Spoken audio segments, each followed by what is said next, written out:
The following is a local resident producer's program. The program content is the sole responsibility of the producer and does not necessarily reflect the views or policies of Oshkosh Media, the City of Oshkosh, or your video service provider.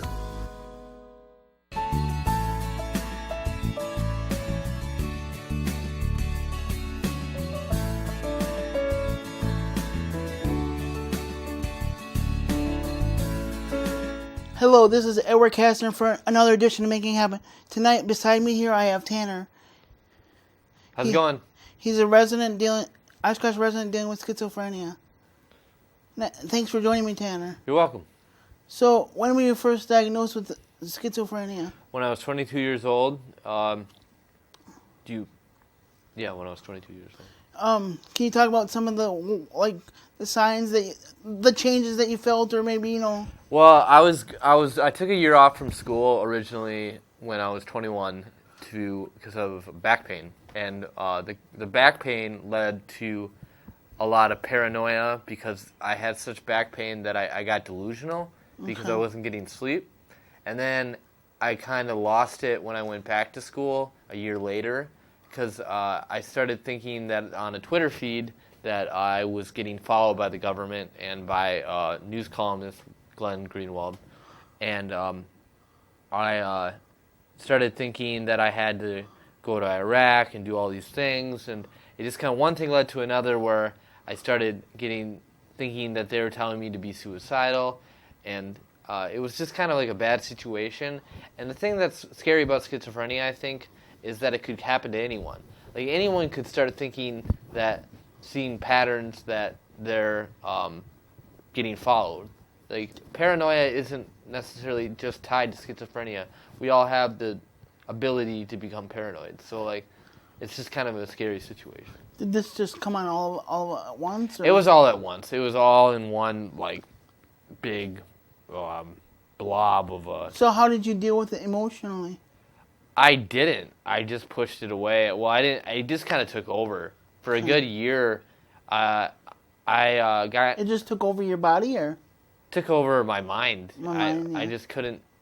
I couldn't do anything. But there was this one thing where the clocks made patterns in the clocks that I had different messages for whatever time it was. So whenever I looked at a clock, you look at a clock probably at least 20 times in a day, and every single time I looked at a clock, it was a different message for what time it was. So I couldn't get away from it, and it just kind of took over. So what were some of those messages telling you what to do? Were they telling you what to do? They were telling me that I needed to write an essay for a political columnist, or political reasons, and I had all these theories in my head that needed to be released, and I just felt responsible for I felt like, I don't know, kind of similar to how a president would feel when leading a country. Yeah. I felt like I was You felt like you were leading the country. I felt like I was, when things would happen, say a law was dropped that allowed certain people to be hurt or certain people to not have rights. I felt like I was responsible for it. I told myself I was responsible for it. And then I got messages from them, or I saw patterns saying that I was responsible for it. What did those patterns look like? What could you see? Different. The voices started taking over around about halfway, I would say 2 months after the whole government thing. I started getting a conscious voice in my head that would tell me things. It would make fun of me. It would tell me that I'm stupid or lazy or whatever, and it would bring me down to the point where I felt responsible, but at the same time I was very discouraged and didn't want to get up out of bed to do anything because I was being bullied by my voices. So what kept you getting out of bed each day? That I had the responsibility that bad stuff was going to happen to people if I didn't take care of it, and it's not real. I just want to make this clear. Obviously, now I know that it's not real. But you feel a tremendous amount of weight on your shoulders. Is that the right? Yeah, and that's what happens with paranoia and schizophrenia is that you feel a tremendous amount of weight on your shoulders. Do you want to talk about the difference between the paranoia and schizophrenia? Well, schizophrenia is a very vague word, in my opinion, because I feel like a lot of people have different kinds of schizophrenia because it depends. How you react to your schizophrenia is one aspect, and what the voices are telling you is another aspect. And like sometimes people have auditory hallucinations, like I did, or visual hallucinations, which visual hallucinations is a whole different beast than auditory. But you didn't have no visual ones, right? No, unless I was on a ton of drugs, which that I will admit is a reason why I got to the point where I got to. When did you say enough was enough, and when did you decide to seek help? My parents kind of made that decision for me. Okay. The first year, they got me on antipsychotics, and the second year they sent me to rehab because I got out of control of drugs. When I was 23, I got sent to rehab. Okay. But I'm so proud of you because for people dealing with a mental illness, because schizophrenia is a mental illness, for people that deal with a mental illness, such as Tanner, like we're going to talk about a little later in the show, he's actually going back to school, living somewhat of a normal life. So just because you have a mental disorder doesn't mean you can't live a semi-normal life or what you know is normal. So. Thanks, Ed. I appreciate the kind words, and I think a big thing that people don't understand with mental illness is just they don't need to have sympathy, they just need support, you know. Like sympathy goes a certain way, like it takes you so far, but when you have support and telling you can do this, you know, that's where people can really get out of their head and actually be able to get back into the community and start doing things to start feeling accomplished.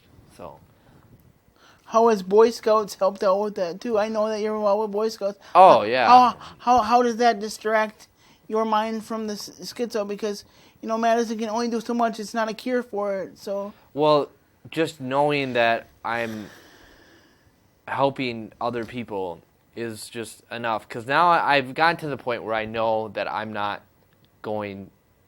responsible for people like political, like anyone out there that's listening to this that wants to know that feels like they have schizophrenia or paranoia or anything that I'm going through, you are not responsible for what's going on in the political, like, you know what I mean? Like, I know that that's not the case anymore. But at the same time, I feel responsible for helping out into the community and doing things for people and helping out other people like scouting or, you know, I'm also going to school for social work because I feel like that's going to help other people.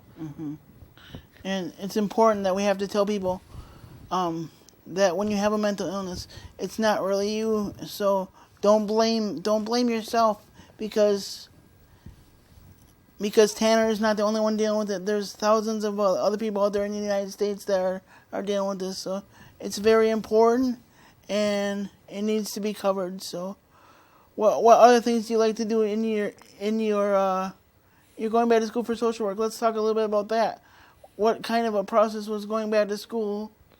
It was originally AODA counseling because I felt like I could help people with drugs and alcohol problems because I used to have very severe drug and alcohol problems. Okay. And but then it got to a point where I was like, you know, I know more about my schizophrenia now than I ever will about my addiction. Because I don't really know because I've talked to people who are AODA counselors, and how they act isn't how I act. I don't really know how to talk to someone who has drug and alcohol problems, but I do know how to talk to someone who has mental illness. So I just feel like my strong points are with mental illness. So what did they... Do you think your AOD, you think your drug and alcohol problem led to your schizo a little bit? Yeah. Yeah? I do. I actually think that is the sole reason why I did it. Because I was on I don't even want to name the drugs. That's okay. But I was on a lot of different kinds of drugs. One drug I will say that shouldn't be tampered with on a severe level or taken over and over again if you feel like you have, or say if you know schizophrenia is in your family, don't do a ton of hallucinogenics. Mm-hmm. That's probably the biggest one, where it's just like that will bust down your brain to the point, it will beat down your brain to the point where you don't know how to handle it anymore, and your brain will take over. So, what did you learn about yourself in AODA? Like the classes I took? No, I mean, like, what did you learn about yourself? Like, what did the classes teach you? I haven't even started classes yet. I started in the winter semester. I just got accepted in UW Oshkosh. Okay. But for my AODA counselor, I learned that you're not your addiction. Like, who you are as a person isn't your addiction. Okay. And you have to separate yourself from your addiction and be like, this is who I am. This is what I need to accomplish. I'm not just some drug addict. I am Tanner, and you got to differentiate the two, because otherwise you're just going to keep going back to drugs and alcohol. Mm-hmm.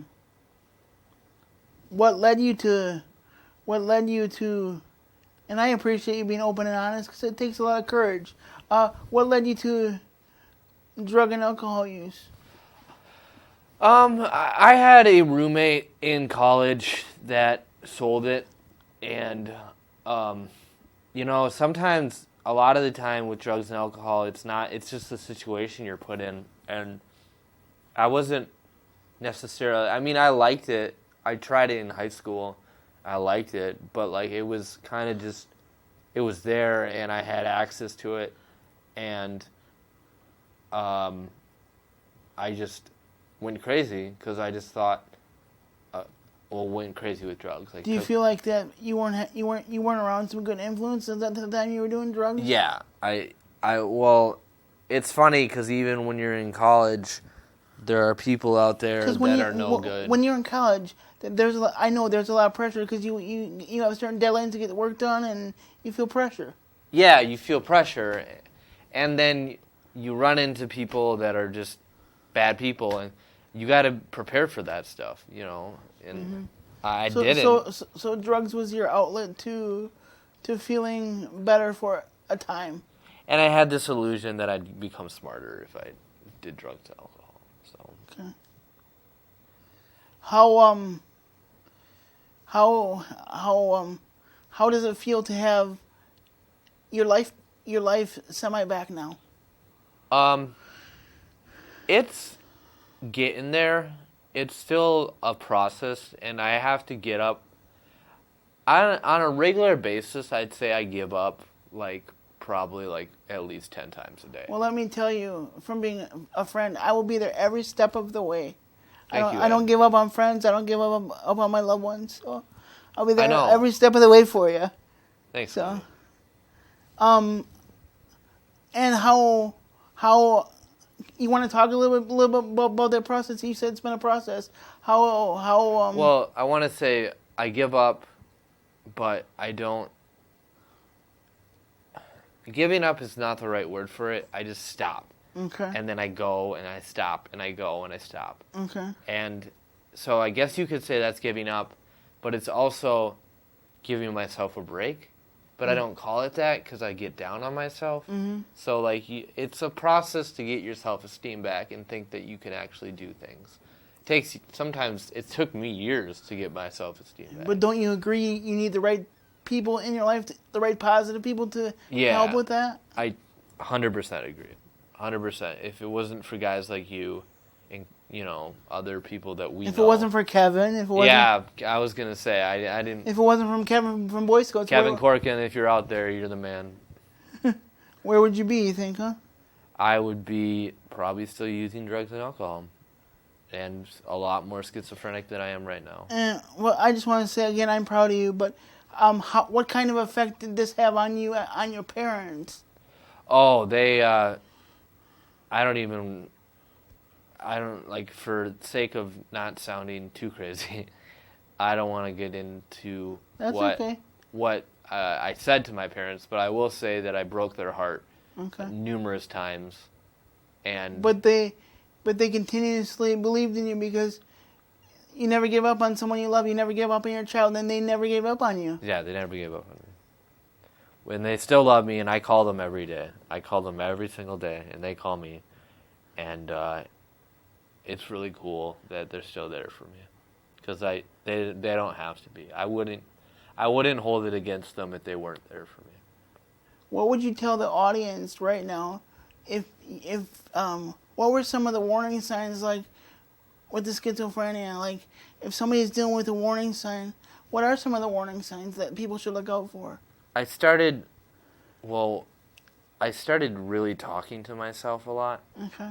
And I started like isolating and mentally telling myself things that weren't true about, like, or assuming things about other people, what other people believed about me. That's probably the first warning sign.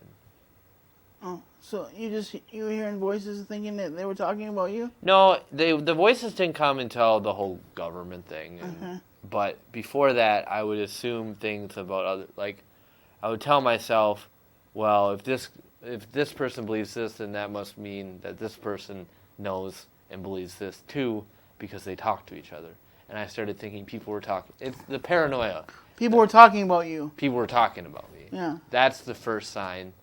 And that's what I mean, that paranoia is, a lot of people are more paranoid than they're willing to admit. Yeah. And how big of a help was your doctor diagnosing you? Did you have a fabulous doctor there? I was very oppositional towards, like, the antipsychotics at first, because I thought they were just going to make me into, like, it was like lobotomy, you know, that they're taking out part of my brain, you know. Yeah.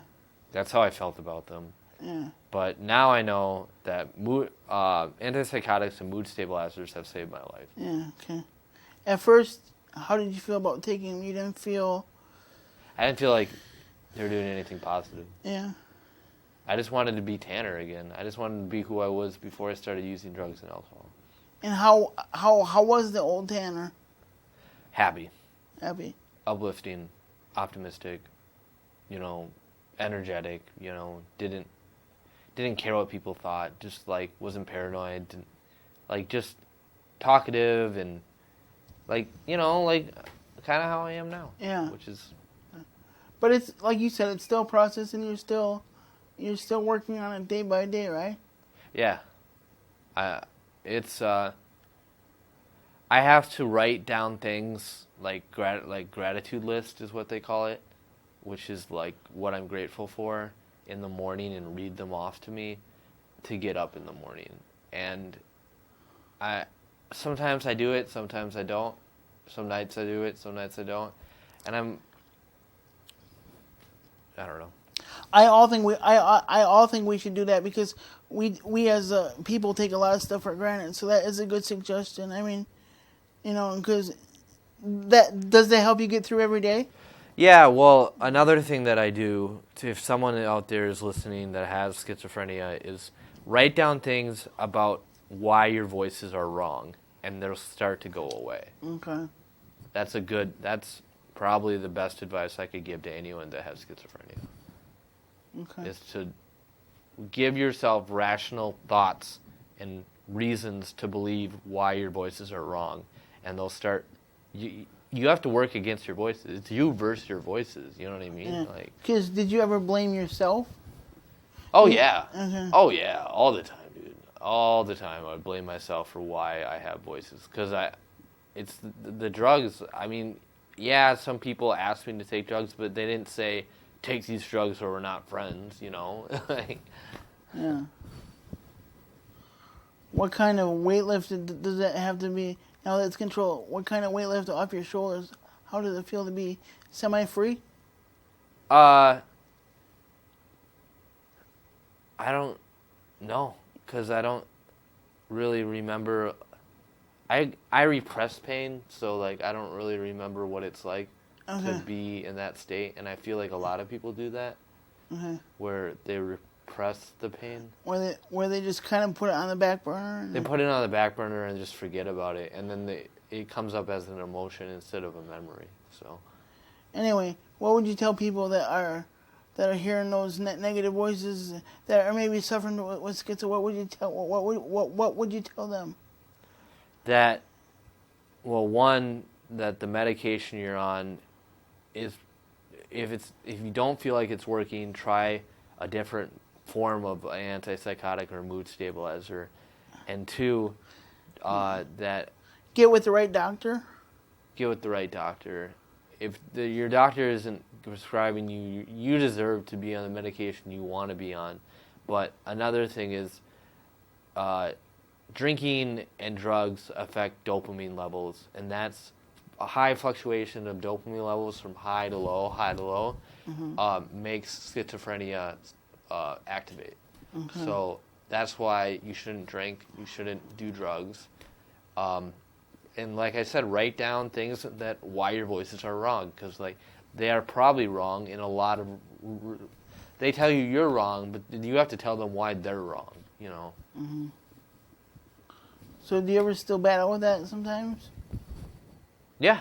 Yeah. I still get my voices. Yeah, all the time. Yeah. Every morning I wake up and I start talking to my voices, and then I switch to a gratitude list or why they're wrong. And then that takes them away for... Takes them away for a bit, but I'm never going to be normal again, you know? I just accepted that. But what's normal in today's world? So yeah, thank you, Ed. But anyway, so how did it affect your... We talked about family, but how did the schizo affect your friendships?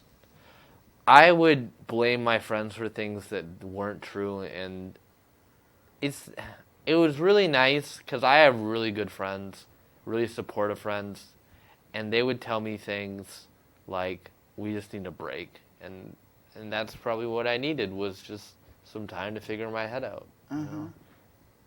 And there's nothing wrong with that. There's nothing wrong with that on their part and on my part, you know. Yeah. And but what I'm trying to say is, did you lose any friends because of schizo? Yeah. I was in college at Stevens Point, and all my friends in Stevens Point don't talk to me.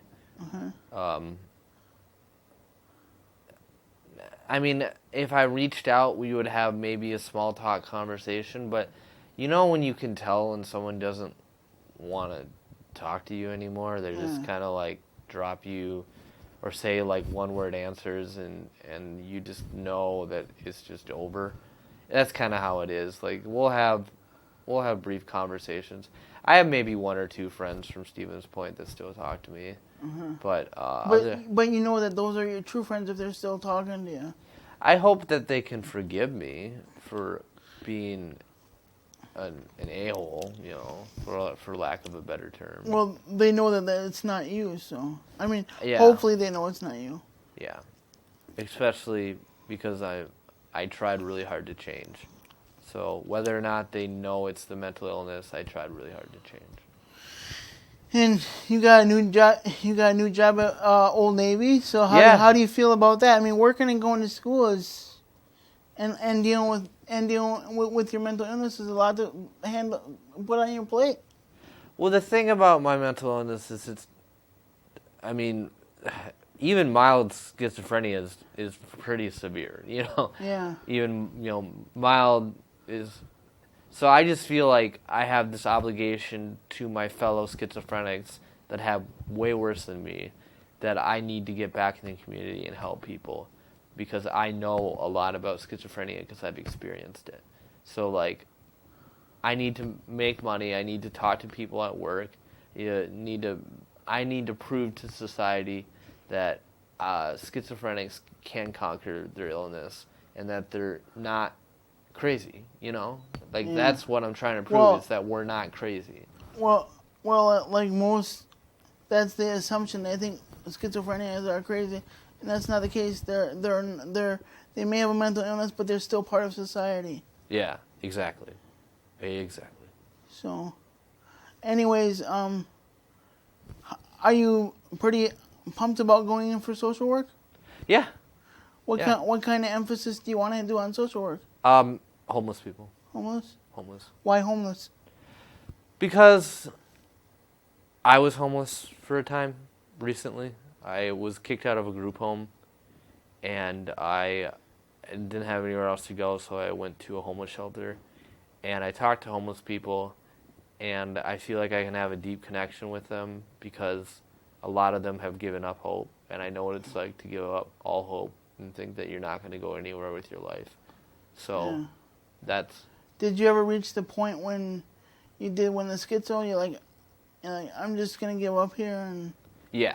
There's so many times, there was like long periods of time where I just thought it's never going to get better, and I'm always going to be hopelessly, which is the last thing you want to tell yourself, you know. Now this is a tough question I got to answer, and you don't have to answer if you don't want to, Okay. but did you ever feel suicidal? Yeah, I tried to kill myself 3 times. Okay.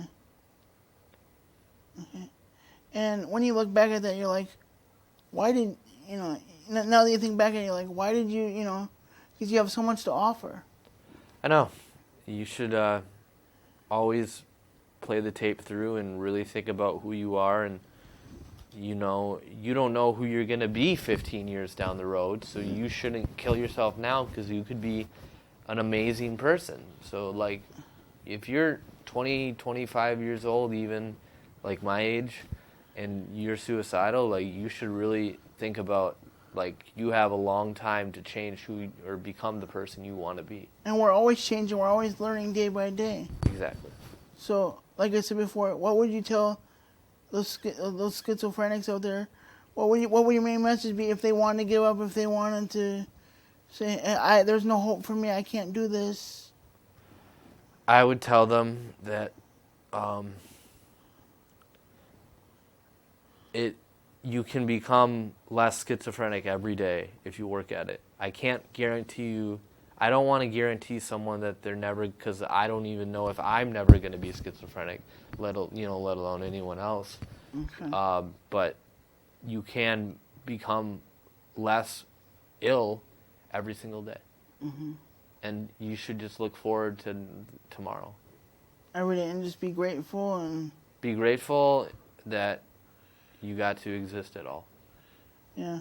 I want to touch on one more thing. Like with your doctor who diagnosed you, you want to give him a shout out because, without him, you probably would, you wouldn't be in this position. Was he a good doctor? The doctor I have right now, Dr. Zareen, my psychiatrist, is probably the best doctor I've had because he takes the time to listen to what I have to say and has a conversation with me and doesn't just give me pills, like randomly. Like what conversation does he, like does he ask you how you're doing? And he asked me how I'm doing, but he also asked me about the steps I take, like my thought processes throughout my days, so he knows what pills to give me because he's just that smart or that good at his job, not smart, but just really good at his job. So he asked you pretty much, what's some of the questions he asked you? Like if you can think of one or two off the top of your head. He'll ask me like where my emotions are, or like what my emotions are relative to my thoughts. So if I'm feeling this way, what do I think about, how does my emotions affect my thoughts? Yeah. And like it's out of context, so it's hard to get specific about what he asked me. Yeah. But like stuff like that, like if you can think of like any ideas of stuff like that, but just keep my advice to people with schizophrenia with doctors is try to find the right doctor. Like don't give up, and if you don't think the doctor you have is prescribing you the right medication, find a different doctor. Okay. Because you deserve the best medication for your illness. Okay. Well, this is Edward Castor for Making It Happen. Again, Tanner, thanks for joining me. You're welcome. Thanks for having me.